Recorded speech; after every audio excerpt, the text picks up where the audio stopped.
Est-ce que vous avez des dictons que vous aimez bien? Après la pluie, le beau temps, ou jamais 203. Tel est prix qu'il croyait prendre. Tel est prix qu'il croyait prendre, ouais. Moi, il y en a un que j'aime bien, alors qui est en anglais, alors vous m'excuserez pour mon magnifique accent. When life gives you lemons, make lemonade. Quand la vie te donne des citrons, fais-en de la limonade. Je trouve que l'image est assez parlante. On imagine bien la situation. Quand tu as un citron, c'est pas quelque chose de très agréable. On ne peut pas croquer dedans, c'est pas bon, c'est acide, c'est dur. Mais un citron, tel quel, on peut rien en faire, c'est pas bien. Mais on peut l'utiliser pour faire plein de magnifiques choses, comme de la limonade, mais aussi de la tarte au citron meringuée. Moi, je préfère. De la crème au citron, du cake au citron. On peut faire plein de choses grâce à ce citron. Eh bien, la vie, c'est souvent la même chose. Parfois, la vie nous donne des citrons. On se retrouve dans des situations avec des épreuves qui sont difficiles, des moments de souffrance qu'on n'avait pas prévus et on ne sait pas ce qu'on va pouvoir faire avec ça. Mais la bonne nouvelle, c'est que même quand on se retrouve face à des épreuves, face à des situations de souffrance, Dieu peut transformer ces épreuves, peut transformer ces moments de souffrance en de belles choses. Il peut utiliser ces moments pour nous façonner, pour nous enseigner, pour nous construire. Et finalement, ces épreuves, elles ont parfois des significations qu'on découvre plusieurs années après. Et donc aujourd'hui, je vous propose d'étudier ensemble l'histoire d'une personne qui malheureusement a eu quelques citrons dans sa vie. C'est l'histoire d'Esther. Est-ce que vous connaissez Esther ? Alors Esther, on la trouve dans l'Ancien Testament. Alors il y a quelques semaines, Stéphane nous a parlé de deux rois. Il nous a parlé, vous vous rappelez, du roi Akab, du roi Akab et du roi Josaphat. Donc pour vous situer, Akab, Josaphat, on est à peu près en moins 870 avant Jésus-Christ. Donc là, on va faire un bond un petit peu en avant. Et l'histoire d'Esther, elle se situe en moins 580 avant Jésus-Christ. D'accord ? Donc on est après Akab. Et à ce moment-là, il y a eu Jérusalem qui a été détruite un certain nombre d'années auparavant. Et donc tous les Juifs ont été déportés un petit peu partout. Et on a un immense royaume qui va s'étendre de l'Inde jusqu'en Éthiopie, qui va être gouverné par un roi, le roi Assuérus. Et c'est là que se déroule l'histoire d'Esther. Alors le roi Assuérus, c'est un grand guerrier, d'accord ? C'est un conquérant, il a un immense empire et il fait de nombreuses batailles. Et un jour, il décide de faire la fête. Et lui, quand il fait la fête, il ne fait pas semblant, hein. Il fait une fête qui va durer 180 jours. Et vers la fin de la fête, il est plutôt assez guilleret avec le vin. Et donc, il va annoncer à tous les princes du royaume qu'il va amener devant eux la reine Vashti, qui était très belle. Et donc, il annonce à tous les princes du royaume que la reine Vashti va paraître devant eux, coiffée de la couronne royale. Il veut que tous les princes admirent à quel point il a de la chance d'être marié à une aussi belle femme. C'est sa femme trophée, c'est important de la faire admirer. Sauf que Vashti, elle ne va pas accepter de se présenter devant tout le parterre des princes du royaume. Alors pourquoi ? On n'a pas forcément de précision. Peut-être que c'était par caprice, peut-être que c'était parce qu'elle n'avait pas envie d'être considérée comme un objet. Bon, ça c'est notre regard contemporain, mais peut-être aussi tout simplement en fait que c'était contraire à la coutume. Parce qu'en fait, il faut savoir qu'à l'époque, les femmes, et en particulier les reines, vivaient de manière complètement séparée des hommes, et donc les reines étaient enfermées dans des harems, et c'était absolument contraire à la coutume qu'une femme se dévêtisse et se présente devant des hommes. Elle ne se présentait en fait qu'au roi, que devant son mari. Donc là, finalement, on voit qu'Assuérus, il donne un ordre à sa femme qui est complètement contraire à ce qui se faisait à l'époque. Donc Vashti, ça la place dans une situation un peu délicate, et elle va décider de désobéir au roi. Mais en faisant ça, elle va placer le roi dans une situation qui est aussi délicate. Parce que notre roi Assuérus, on rappelle, c'est un grand guerrier conquérant, il y a tous ces hommes de main, là, tous les rois, tous les princes qui sont là. Il a annoncé à tout le monde, je vais faire venir ma femme devant vous, et elle ne vient pas. que faire? Il y a quand même un problème, il ne peut pas laisser passer ça. Parce que sinon, s'il n'arrive pas à être obéi par sa femme, à l'époque, on imagine bien que pourquoi est-ce que les princes obéiraient au roi, puisque sa femme elle-même ne lui obéit pas. Donc, Assuérus va tenir un conseil avec tous ses conseillers, et ils vont prendre la décision de destituer la reine Vashti. En gros, ils changent de reine. Ils plaisantent pas à l'époque. Mais bon, c'était quand même bien agréable d'avoir une reine.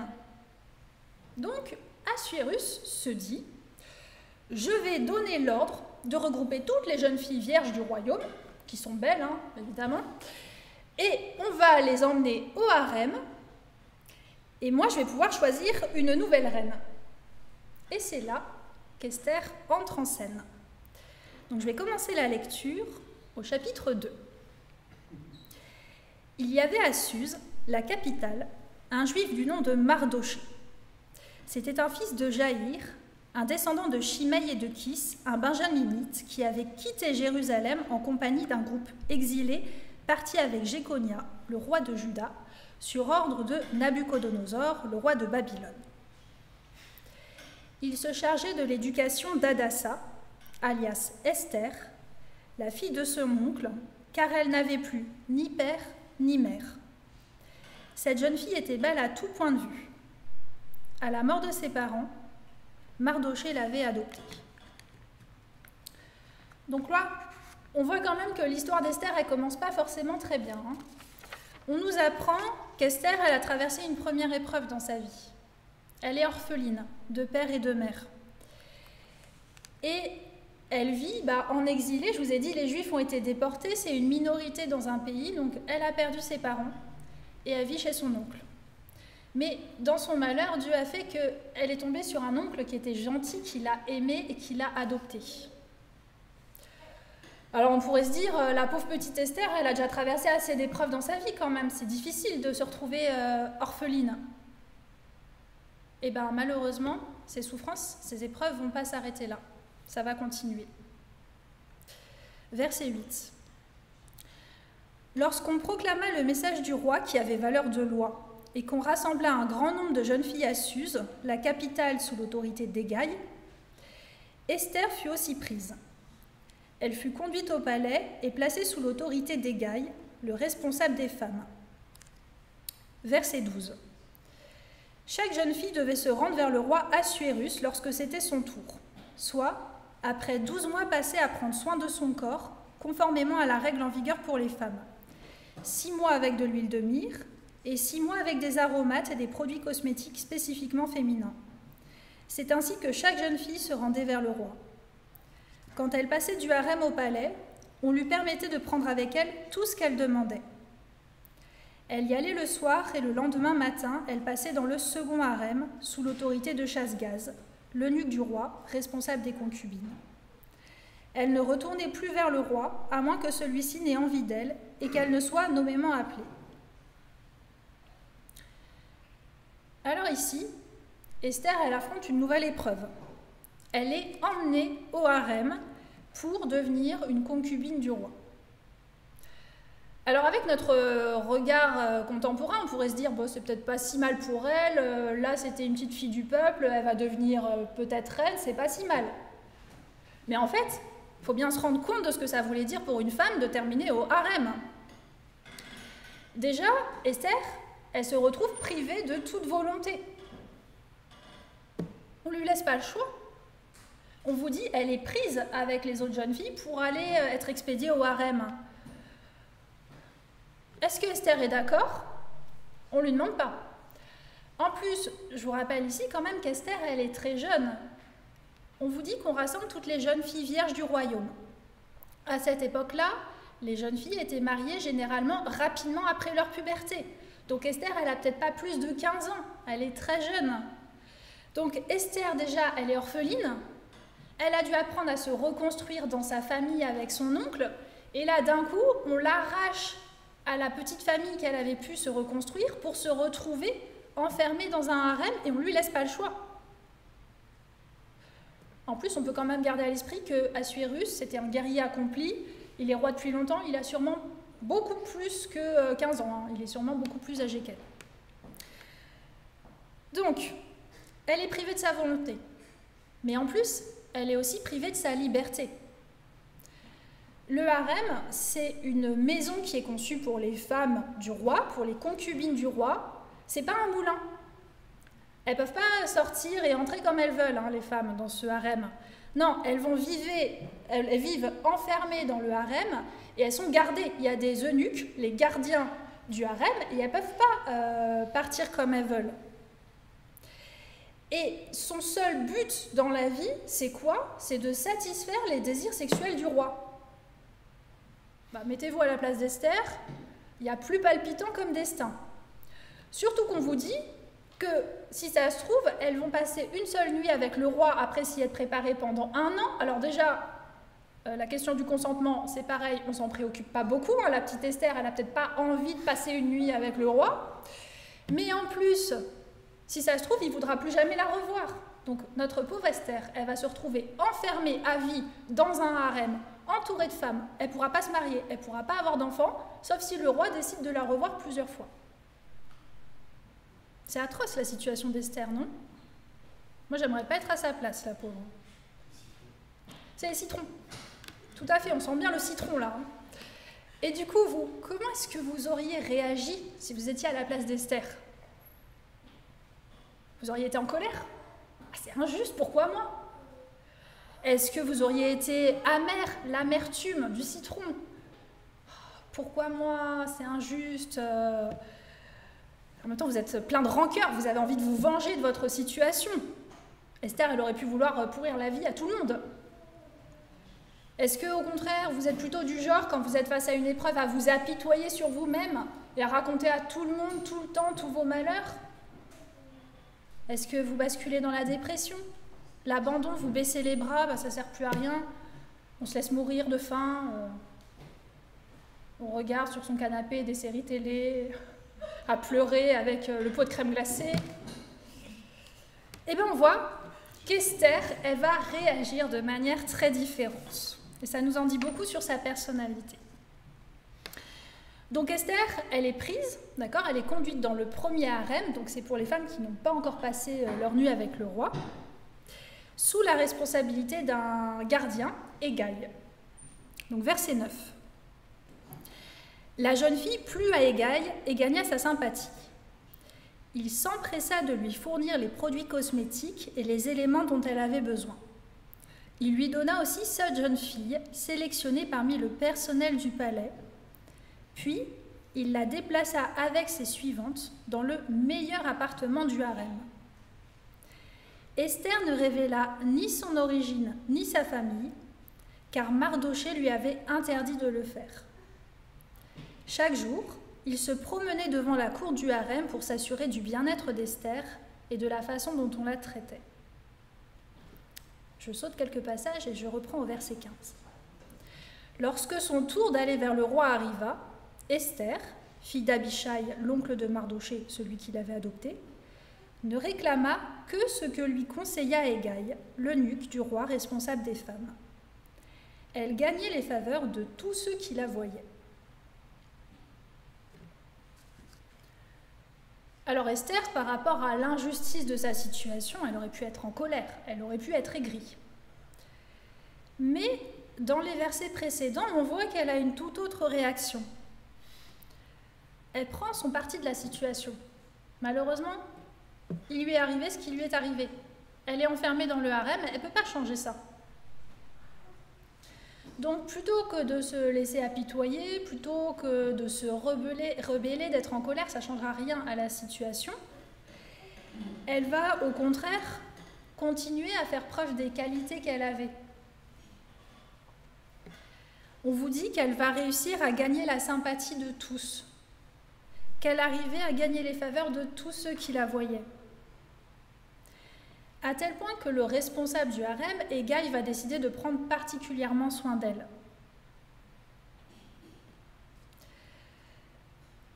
Cette capacité à surmonter l'épreuve,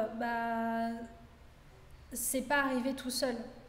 Esther, on va le découvrir par la suite, elle est quand même engagée dans une vie de foi. Et Dieu peut nous accompagner quand on est dans des situations d'épreuve, de souffrance, pour nous aider à ne pas se laisser abandonner à la colère, à l'amertume, à tout cela, mais au contraire nous aider à cheminer.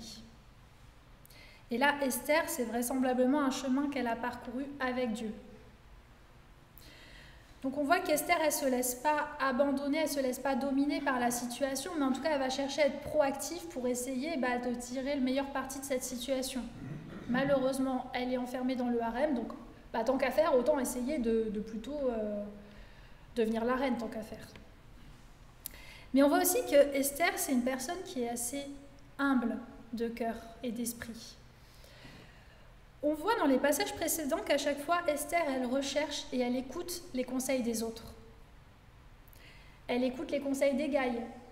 Hégaï, c'est le chef du harem.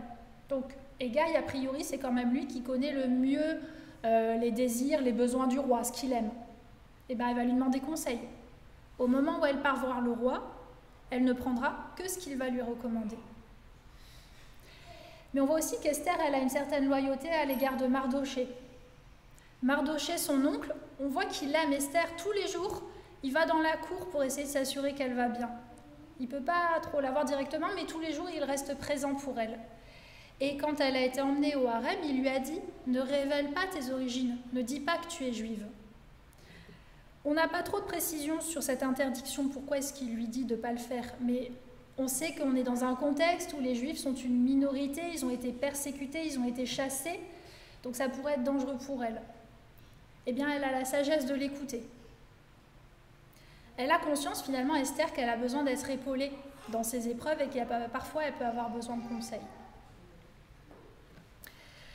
Au verset 16, on nous dit qu'Esther fut conduite vers le roi Assuérus dans son palais royal le 10e mois, c'est-à-dire le mois de Tébet, la 7e année de son règne. Le roi préféra Esther à toutes les autres femmes. Elle gagna ses faveurs et sa sympathie plus que toutes les autres jeunes filles. Il mit la couronne royale sur sa tête et la proclama reine à la place de Vashti. Donc Esther devient reine. Alors, si l'histoire s'arrêtait là, ça serait chouette. On se croirait presque dans un Disney, là, on dirait Cendrillon. On a la pauvre petite orpheline qui devient reine. Et ils vécurent heureux, ayant beaucoup d'enfants. Malheureusement, ça ne s'arrête pas là. Et des citrons, il va encore y en avoir dans la vie d'Esther. Alors, je vous ai parlé de Mardoché. Mardoché, l'oncle d'Esther. Mardoché, aujourd'hui, on pourrait le qualifier de fonctionnaire. En fait, il a des fonctions officielles et il travaille notamment dans l'environnement du palais. Et il y a une autre personne qui travaille au palais, Aman. Aman, c'est un peu ce qu'on pourrait qualifier de premier ministre du roi. C'est quelqu'un qui va avoir beaucoup de pouvoir, qui va être donné par le roi. Alors Aman, il est sûrement très compétent, sinon le roi ne lui aurait pas donné tous ses pouvoirs. Malheureusement, il y a un défaut. Aman est quelqu'un d'orgueilleux. Et quand Aman se déplace dans le palais, il aime que les gens se prosternent devant lui, se prosternent devant sa magnificence et sa grandeur. Sauf que Mardoché, lui, il n'est pas du genre à se prosterner. Mardoché, il estime que seul Dieu mérite que l'on se prosterne devant lui. Et donc, quand Aman passe dans le palais, Mardoché refuse systématiquement de s'agenouiller. Ce n'est pas la première fois que quelqu'un réagit comme ça. Vous vous rappelez des amis de Daniel, Shadrach, Meshach, Abed-Nego? On avait déjà eu, Stéphane nous avait raconté leur histoire. Eux, c'était un peu la même situation. Ils refusaient de se prosterner, de s'agenouiller devant le roi, parce qu'ils estimaient que seul Dieu méritait cet honneur, et du coup, on les a jetés dans la fournaise. Alors ici, Mardoché, on ne va pas le jeter dans la fournaise, mais il va se faire un ennemi. Aman ne supporte pas ce qu'il considère être comme une insulte à son égard. Du coup, Aman va chercher à se venger. Mais bon, Se venger juste de Mardochée, c'est pas suffisant. On est d'accord, tant qu'à faire, autant se venger pleinement correctement. Et donc, Aman va décider d'organiser un complot pour punir l'ensemble du peuple juif. Aman va manipuler le roi en lui expliquant que dans son peuple, il y a le peuple juif qui est un peuple rebelle, qui refuse d'obéir au roi, et surtout que c'est un peuple très riche. Et qu'en les arrêtant, on pourra récupérer plein d'argent pour le trésor royal. Il est malin, Aman. Et du coup, le roi accepte qu'Aman donne l'ordre de massacrer tout le peuple juif. Aman n'y plaisante pas quand il se venge. Et du coup, Mardochée, qui travaille dans l'entourage du palais, découvre l'ordre qui a été donné. Et là, il est désespéré. Alors, qu'est-ce qu'il fait? Eh bien, il va revêtir une tenue de deuil et il va arpenter la ville en criant son désespoir. Esther, elle vit au harem. Elle est recluse. Elle n'a pas la télévision avec les informations. Donc elle ne sait pas forcément ce qui se passe à l'extérieur du harem et elle ne connaît pas forcément les ordres qui sont donnés par le roi. Mais elle continue à se soucier de son oncle. Et elle apprend que son oncle parcourt toute la ville en tenue de deuil. Donc elle s'interroge, qu'est-ce qui se passe? Et donc elle envoie ses serviteurs pour lui demander, pourquoi est-ce que tu agis ainsi? Qu'est-ce qui t'arrive? Et donc Mardochée va lui expliquer quels sont les ordres qui ont été donnés par le roi. Et il va supplier Esther de se rendre auprès du roi pour aller intercéder en faveur du peuple juif. Donc là, je reprends au chapitre 4, verset 11. Esther va répondre à Mardochée. Tous les serviteurs du roi et la population de ces provinces savent que toute personne, homme ou femme, qui pénètre chez le roi dans la cour intérieure sans avoir été convoquée, n'a droit qu'à un seul verdict, la mort. La seule personne qui reste en vie est celle à qui le roi tend le sceptre en or. Or, en ce qui me concerne, cela fait 30 jours que je n'ai pas été appelée vers lui. On rapporta donc à Mardochée les paroles d'Esther, et Mardochée lui fit répondre. Ne t'imagine pas que ta position au palais te permettra d'être sauvé, au contraire de tous les Juifs. En effet, si tu gardes le silence maintenant, le secours et la délivrance surgiront d'autre part pour les Juifs, tandis que ta famille et toi, vous mourrez. Qui sait? Peut-être est-ce pour une circonstance telle que celle-ci que tu es parvenu à la royauté.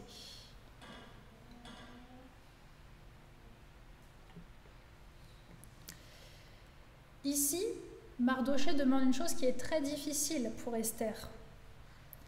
Il lui demande de se rendre auprès du roi pour aller intercéder en faveur du peuple juif. Sauf que vous vous rappelez, on a vu que les femmes du roi, elles ne pouvaient pas se présenter comme ça devant le roi. Il fallait que ce dernier les appelle pour qu'elles viennent. Et il y avait une règle, c'est qu'une personne qui se présente devant le roi est condamnée à mort. Sauf si le roi décide de lui faire grâce. Et là, Esther, elle est quand même bien embêtée parce qu'elle n'est plus forcément en faveur du roi. Enfin, ça fait 30 jours qu'il ne l'a pas appelée. Donc c'est pas comme quand il était au début de son mariage, il est tout guilleret, il veut l'avoir tous les jours. Non, là, ça fait 30 jours qu'il n'a pas appelé Esther. Et Mardochée lui demande de se rendre auprès du roi pour aller intercéder en faveur du peuple juif. Donc Esther sait que si elle fait ça, elle risque d'être condamnée à mort. D'autant plus, vous vous rappelez que Mardochée lui avait dit de ne pas dire qu'elle était juive. Donc en plus, personne ne sait qu'elle est juive, le roi ne sait pas qu'elle est juive. Et elle lui dit ça, et au verset 14, on voit que Mardochée lui fait une réponse assez intéressante. Qui sait? Peut-être est-ce pour une circonstance telle que celle-ci que tu es parvenu à la royauté.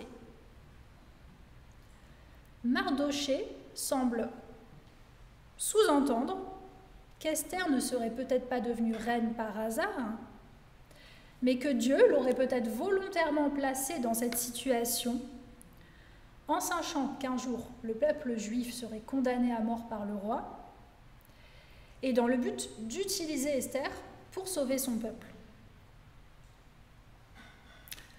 Or, on l'a vu, si Esther a pu accéder au trône, c'est après avoir survécu à de nombreuses épreuves. Elle est devenue orpheline de père et de mère, et à cause de cela, elle est allée vivre dans la capitale chez son oncle. Parce qu'elle vivait chez son oncle dans la capitale, elle a été repérée par les serviteurs du roi et elle a été emmenée au harem. Si elle n'avait pas vécu toutes ces épreuves, jamais elle ne se serait retrouvée reine.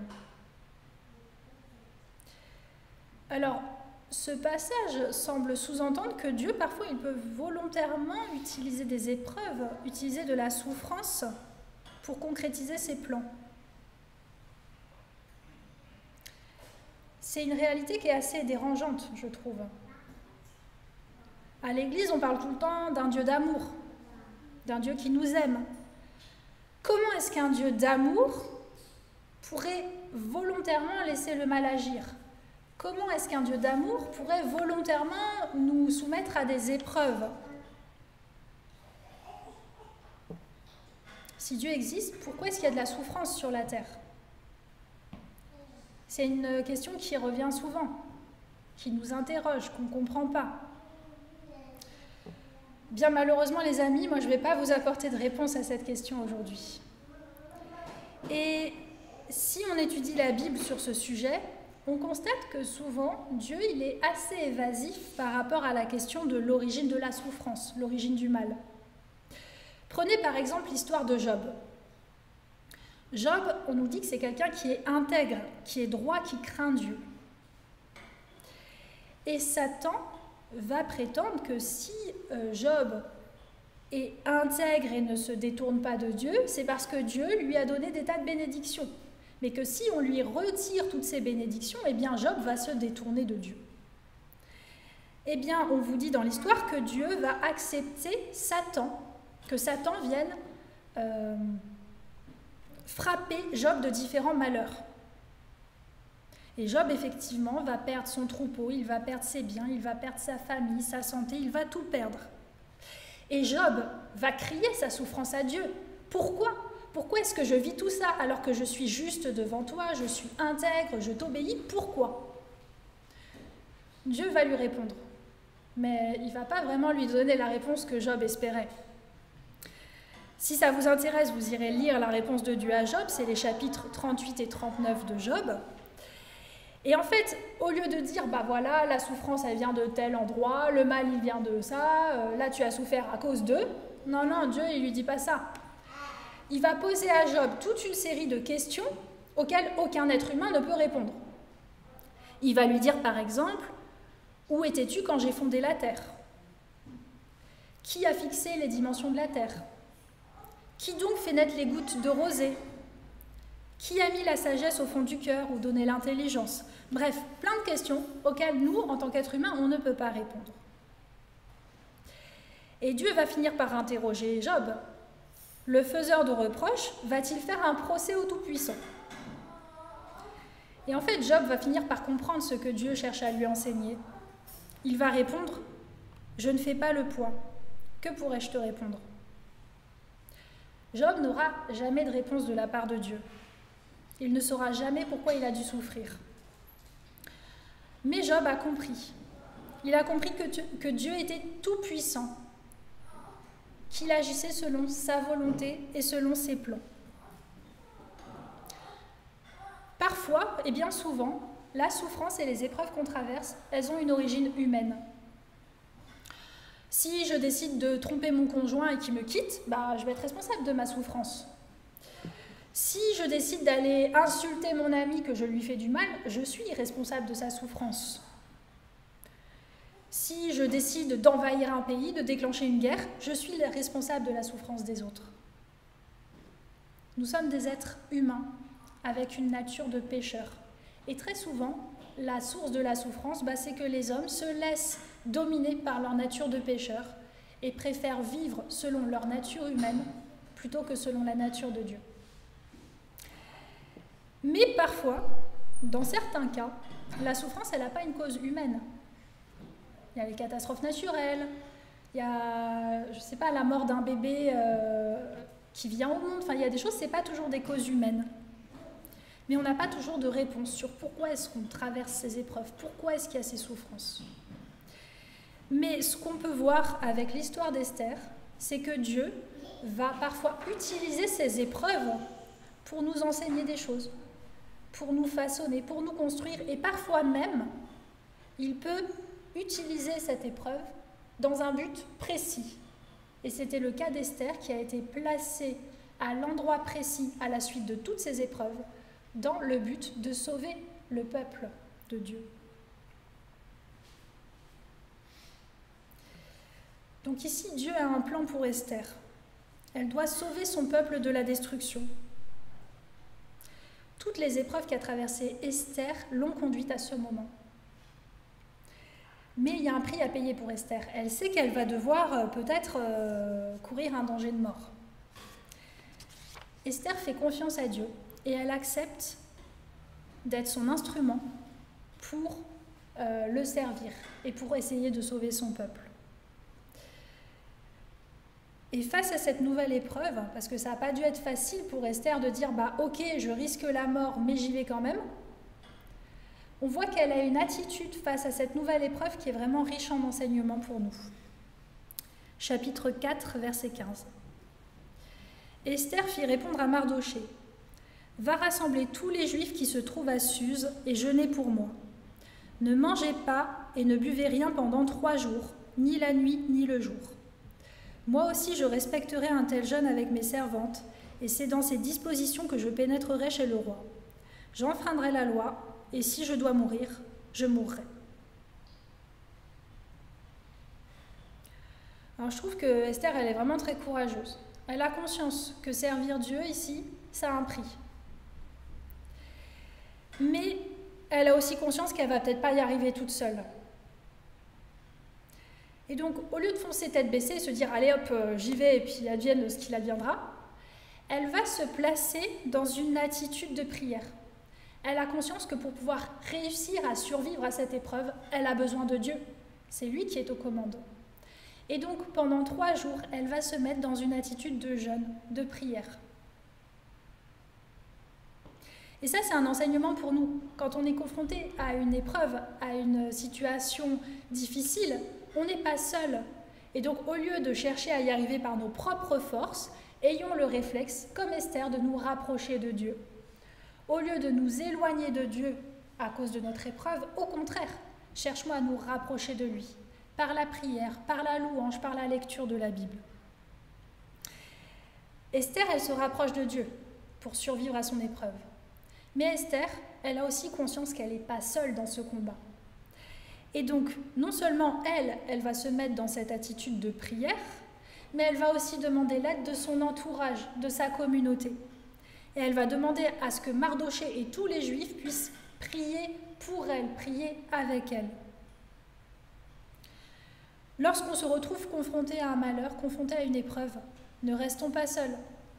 Nous avons la chance d'avoir une église, d'avoir des frères et sœurs sur lesquels nous pouvons compter. Donc osons en parler, osons demander de l'aide. C'est plus facile de combattre un combat quand on est plusieurs à se battre ensemble. Et c'est ce que nous enseigne l'histoire d'Esther. Ne restons pas seuls. Donc ce qu'on voit de la vie d'Esther, c'est qu'elle est marquée par les épreuves. Depuis l'enfance, Esther, elle traverse des difficultés. Mais à travers toute sa vie, Esther ne va pas baisser les bras. Elle ne va pas se laisser dominer par les souffrances, par les épreuves. Au contraire, elle va laisser Dieu agir dans sa vie. Elle va laisser Dieu la façonner, la transformer et la préparer pour son service. Elle a accepté que Dieu était le souverain de sa vie, le souverain de toutes choses. Et elle accepte de se mettre à son service, même s'il y a un prix à payer. Alors, je ne vais pas vous raconter la fin de l'histoire d'Esther, donc si ça vous intéresse, ça vous fera une occasion de le lire cette semaine. Mais sachez qu'elle va réussir à survivre à son épreuve. et que grâce au courage d'Esther, elle va sauver son peuple. Comme Esther, la vie va parfois nous donner des citrons et nous serons malheureusement amenés à traverser des épreuves dans nos vies. Suivons donc l'exemple d'Esther.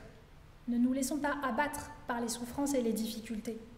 Au contraire, voyons le temps d'épreuve comme une occasion de grandir, comme une occasion de nous rapprocher de Dieu. On prend conscience de nos faiblesses, de nos limites. Eh bien, laissons Dieu pleinement nous transformer et agir en nous dans ces moments-là. Profitons de ces moments d'épreuve pour renforcer notre relation avec Dieu, en priant, en le louant, en lisant la Bible. Acceptons ce moment comme un moment de croissance spirituelle.